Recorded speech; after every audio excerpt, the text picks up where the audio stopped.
Hi everyone, this is Ishani from Tiny Tales of Ishani, and now we are gonna explore our ninth country, which is Ireland, the Emerald Isle. So we are a family of three and we have a young toddler, and she is almost a pro traveler by now because we have been exploring a lot of country ever since she was born. So we are really excited to explore the Emerald Isle all the way from Canada, and fingers crossed, hope we have a fantastic weather. Now without a further ado, let's get into the video.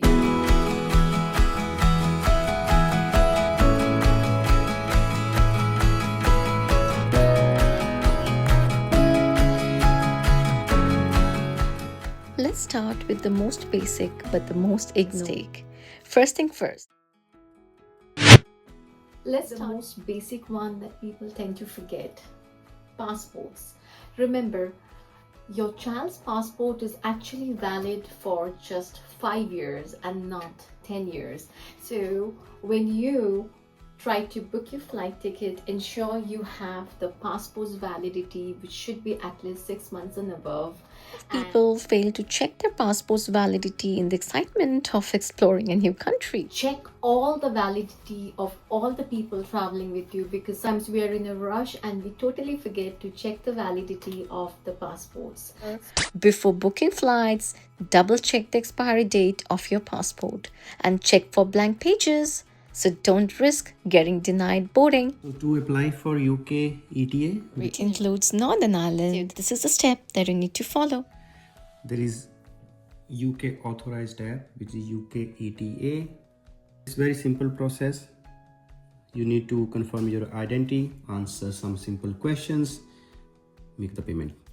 You need to show that your passport is a chip based passport. So if your passport has this sign, this is once it is issued, it will be valid for 2 years from the date of issue, or if your passport expires before that date, you need to have a new ETA next time.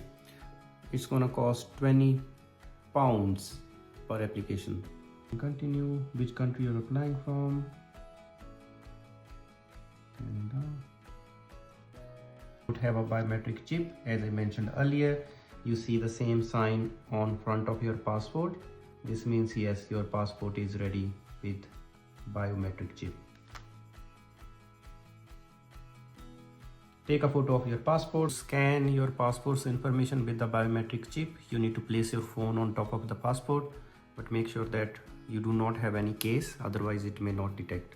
So continue, and it says place your passport phone on top of the passport. Ready to scan. So it's now scanning.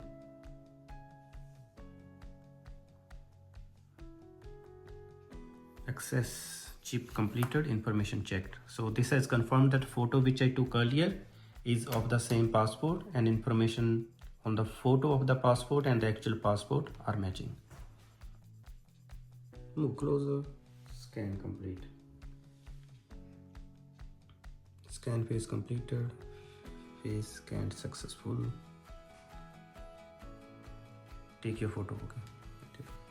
Where are you planning to be most of the time? Your ETA will not be affected if your plan change. So after taking the photos, scanning passport, it will ask you to provide your address, which I have filled in. Now the next, it is asking your nationality. Obviously the current one it has picked up from the passport. The previous one I need to select manual. That's all. So good to go. Do you have a job? Your job. Have you ever had a criminal conviction? No. Go to next. Have you ever supported or been suspected, convicted of war? No. The standard questions. So this is the last one, and continue to payment. Because you are applying from Canada, you will need to pay your application in US dollars. Okay. Without ETA, you cannot enter Northern Ireland even if you are in Ireland. The third most important thing to know before planning a trip to Ireland is getting your international driving permit. If you are not from Europe, you need an international driving permit. If you're in Canada, just simply walk into CAA Drive in Ireland, then you really need to ensure that the country you're traveling from to Ireland, do you need an international driving permit? Well, mostly in North America, if you have a valid driving license, you don't need an IDP. Well, that's not recommended, but we still ensure we do get an IDP because we will also cover the Northern Ireland, which is technically geographically a part of UK. So we just walked into the CAA. I'm sorry I couldn't get those videos up because we are in a rush, but it just took us less than 40 minutes. We just walked in. No appointment was required. We just walked in. We just told them, hey, we are traveling to Ireland and we want to apply for an IDP, and they just asked some valid basic questions. You should have an identity on you, and you need to kind of pay a little sum of money, and that's it. You just wait there for 40 minutes and you get your IDP in your hand.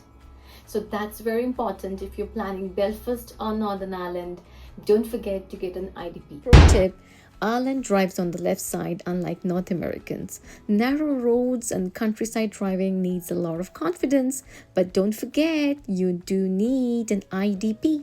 Must know point 4 is itinerary and weather. If you don't have a confirmed itinerary yet, don't worry. Follow us along our Ireland journey with a young toddler all the way from Canada, and we will cover you from all the aspects. And for the weather, everyone told me, hey, do you know it's gonna rain a lot in Ireland? I was like, yeah, we know. It's the famous saying that goes like, Ireland is known to have 4 seasons in one day. That means sometimes it's sunny, sometimes rainy, sometimes cold, and sometimes it feels like spring. So all that you need to do is check the places that you are traveling, and hence the itinerary is really important to be on you.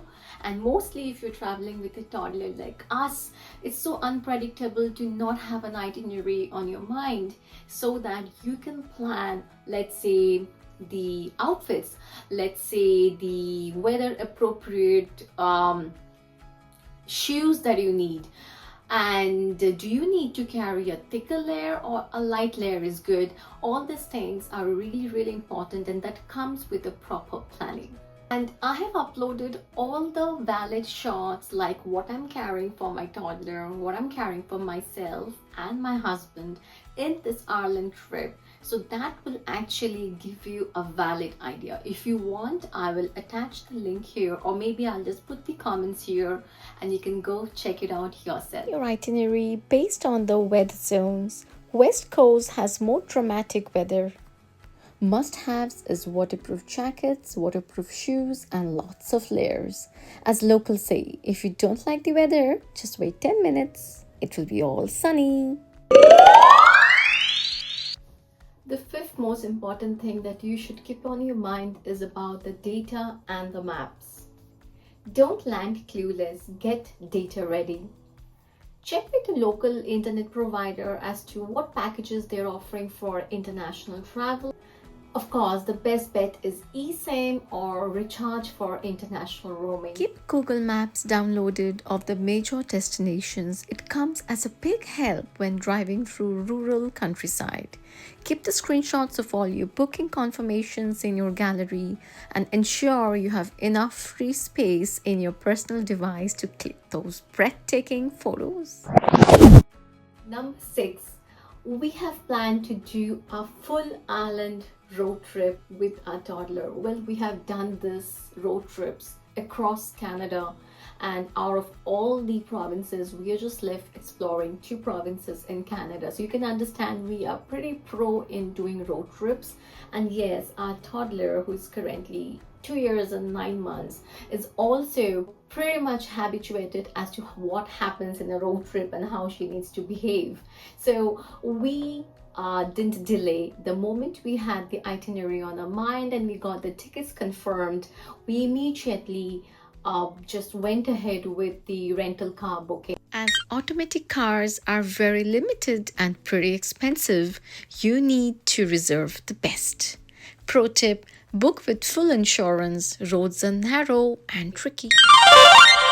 Well, driving in Ireland is kind of tricky and mostly for people who are coming from the North America because we always drive on the right, but in Ireland, the rule is we have to drive on the left. So if you're not mentally prepared, you may not enjoy the ride. So that's something that you need to do your homework before planning your Ireland itinerary. The key takeaways in driving in Ireland is we have to drive on the left, the seat is on the right, and roundabouts are everywhere.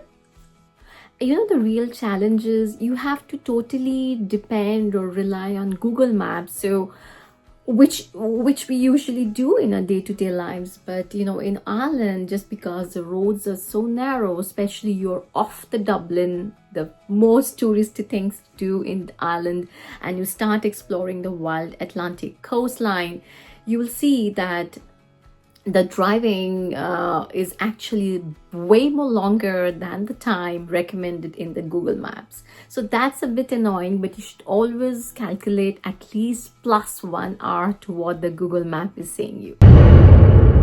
Number 8. Always check the travel advisories on the government website to the country you're traveling. And also ensure if you're traveling with your toddler, is there any specific vaccination requirement? COVID phase taught me this lesson in a very hard way, and now it has become a permanent protocol for our family to ensure we include this must know, must activity for any international trip off from a country. Ireland has no major vaccination requirements, but this is something that we have it honored to do, and I'm sharing with you guys out there. Pro tip: travel insurance is a must, especially when you're traveling with your little one. Money. Well, I think it's a very known fact that if you are traveling to Ireland, you need to carry euros. But if you are planning to travel to Northern Ireland, which is again technically part of the UK, you need pounds. So ensure you get a few exchange cash ready. Well, Ireland pretty much is credit card friendly, and you can use it anywhere you want, but there are a couple of places you do need to have some cash on you, and this is the reason. Don't forget to get some euros and pounds. Must know number 10 is toddler essentials. So if you are traveling with a toddler, don't forget to carry the car seats and a stroller. Most airlines accept free stroller check-ins, so that won't be a problem if you have a stroller on you. Ireland is generally stroller free in cities and tourist attractions, but a compact, sturdy stroller is highly recommended. Major attractions like the Cliffs of Moher and the Dublin Museum are stroller accessible, but a baby carrier is highly recommended for rustic rural exploration, unless your toddler is super energetic and active like us, who loves to walk on her own. You carry an air tag for young toddlers and kids. They are essential for traveling with kids because they offer affordable real-time location tracking in crowded areas like airports and tourist attractions, providing a peace of mind. Wait, I have a bonus tip for you all. A travel adapter is very important. And Ireland operates on a 230 volt supply voltage, which is actually higher than North America. Hence, it requires a voltage converter for non-dual voltage devices. So yes, travel adapter is very important. Don't forget. So the first thing that you need to know is the difference between Ireland, Northern Ireland and Republic of Ireland. Come, let's learn a bit more about Ireland before visiting the country. The island of Ireland, home to Ireland, to its capital, to another Ireland, and another capital. So why are there two Irelands divided by this border? Well, the answer, as always, is history. Back in the Stone Age, the island was inhabited by ancient peoples, but then the Celts arrived and were like, why not stay here? They brought their language, culture, and social structure, mixed with the locals, and that's how the Gaelic Irish were formed. Time passes, the Vikings arrive, raid, leave, come back, raid again, and then they're like, why not stay here? And they founded several cities. Centuries later, the island was made up of a dozen different kingdoms that fought each other more than they united. At one point, one of the kings gets kicked out and asks the English for help. The English come, help, and they're like, why not stay here? And they stay, until eventually the entire island comes under their control. But the Irish are not exactly happy about that. As a result, the Irish begin to unite, with rebellions and uprisings for centuries. Looks like they don't really like us, but I've got an idea. So the English begin settling their people, mainly in the north of the island, giving them land, power, and privileges. Oh, and they were Protestants, while the rest of the island was mostly Catholic. What could possibly go wrong, right? After the Irish War of Independence, Ireland finally breaks free from British control. We've had enough of this. We're leaving. Actually, we're staying. Since the North had more people loyal to Britain, the island is just divided. Ireland becomes independent, while Northern Ireland stays part of the United Kingdom. This is gonna be a simplified version of the entire history, but what I can tell you is Ireland refers to this entire island, which is known as the Emerald Isle. Within Ireland, we have two separate entities. One, the Republic of Ireland. Two, the Northern Ireland. Now, Republic of Ireland, which is part of EU, is made up of 26 counties, largely in the south portion of the island. And Northern Ireland, which is part of UK, is made up of 6 counties, or I should say provinces. And that is in the northeastern part of the island. Now, the reason of this division is super complicated and it's rooted in its long history. Ireland was the British Empire's first colony and it remained the way for hundreds of years. Well, Ireland is completely safe to travel right now and there is no such restrictions if you are planning to visit Northern Ireland too. So overall, being educated and learn a bit about the country that you're visiting is something that I have always been doing ever since I started traveling. And this also actually potentially avoid me saying something that could actually cause an offense. So learning the history before traveling is something, it feels really good to me and I like doing that. Well, the restaurant tipping is not at all mandatory.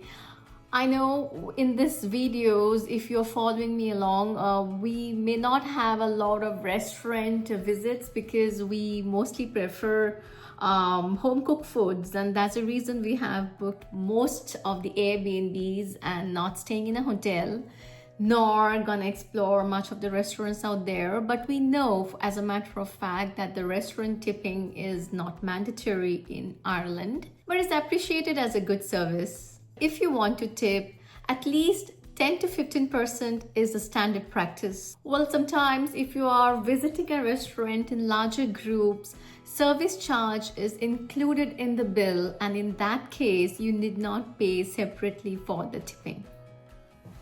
Well, we are from the country Canada, and in Montreal, the city that we are in, is known to have French as the official language in many places because Quebec's official language is French. So we know knowing a second language is really, really important, and this way we are also trying to respect the cultures that's rooted deep in. Now for Ireland, there are 2 languages that's mostly spoken. Number 1 is Irish, which is also called Gaelic. I may be pronouncing it wrong. Do comment here to let me know the correct pronunciation. And the second official language is English. It's always good to know the local language to the country that you're traveling. This helps make the conversation with public and the residents of that country feel good. So I'm trying to revise a few of them. So let's see if I can say or pronounce it correctly. Number 1 is hello, which is said as Diedud. Okay, I'm still learning, okay? And the second thing, I think if you're visiting Guinness, which is a must-see in Dublin, you really need to practice saying cheers. So cheers is in, I think it's called a slanche. Again, correct me if I'm wrong. Thank you is called goreb made agat. I'm trying. And if you hear someone just says, what's the crack? Means, what's up? That's the way they say it in Irish language or in Ireland. So don't get cracked up if you hear these vocabularies, and you're gonna encounter more of it. And do let me know in the comments if you have encountered some funny moments with the residents of Ireland so far. Well, there is another word called quid. They use this word in England, and it's basically used as a substitution for currency. It's like very similar how we say $5. Instead of that, they say 5 quid. So possibly you may come across this vocabulary if you are visiting Northern Ireland in the strip of your Ireland. So the other thing that's really important for us to know is about the driving in Ireland. All we know that we drive, or we need to drive on the left side of Ireland, unless you're overtaking, of course. Well, Irish road signs is pretty much easy to understand or comprehend, unlike few signs in Montreal when we first landed here, because most of the signs are in French, but then we just now got a hang of it. But in Ireland, it may be a mixture of English and Irish language, so don't get confused. But one thing is good is there is a lot of English road signs across Ireland, so that won't be a challenge for you. Well, speed limits are measured in kilometers and not miles if you are coming from America. And lastly, Ireland's fuel is not called gas but petrol. So instead of gas station, you'll be visiting petrol stations. Well, there are 3 important things that you should keep on mind. Number 1, you can call 112 free of charge if there is any roadside assistance required in case of any emergency. You can call 999 to reach out to any police for any emergency while you are in Ireland. Number 3, car seats are mandatory. So if you are traveling from North America or any other country whatsoever and you plan to drive across Ireland, ensure you have a car seat for your toddlers if you're having your babies along with you. Well, number 5 that we need to know when we are planning our trip to Ireland is which is the best time to travel. We are traveling in the month of May, so hopefully we can get some spring flowers on our route. But the best time is always the shoulder season, which is May, June and September. These months offer the best balance of warmer weather, long daytime hours and manageable crowds. No doubt we have opted for the best time to visit Ireland. Now fingers crossed, we just hope we don't get a lot of rain.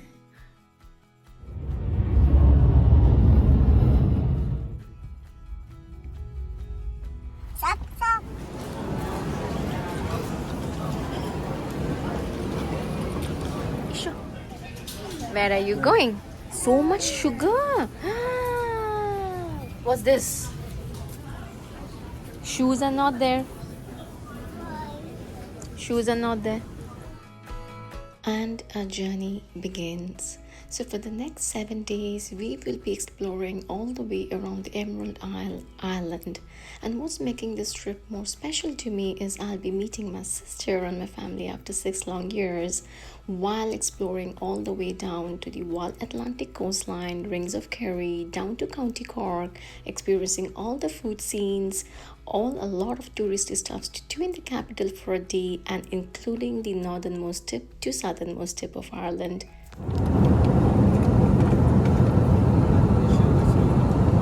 So if you think you can't do the whole of Ireland in a week with a 2.5 years toddler, this video is definitely gonna leave you for a ton of inspiration to plan yours very soon.